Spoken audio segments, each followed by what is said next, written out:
शहरातील डोंगरगाव रस्त्यावरती भरधाव वेगातील मद्यधुंद कार चालकाने शतपावली करणाऱ्या आई व मुलगा व त्यांच्या आवडत्या पाळीव कुत्र्याला मागून जोरदार धडक देऊन त्यांच्या मृत्यूस कारणीभूत ठरलेला आरोपी आदित्य उचित पाटील यांस पोलिसांनी आज न्यायालयात हजर केले असता 2 दिवसाची पोलीस कोठडी सुनावली आहे।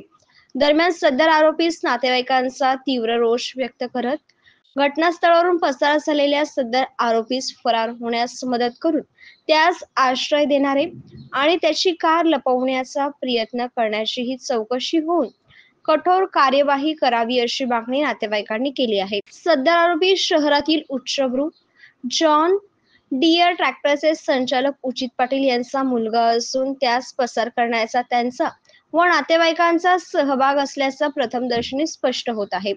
पोलिसांनी प्रशासनाने त्यास पळून जाण्यास मदत करण्याचा व आश्रय देण्याची ही चौकशी करणे गरजेचे आहे।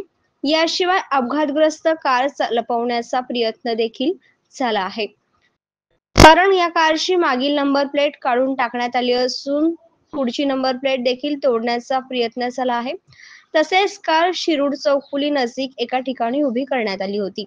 पोलिसांनी त्या ठिकाणाहून कार जप्त केली आहे, त्यामुळे या अपघाताची तीव्रता किती भयानक आहे हे स्पष्ट होत आहे।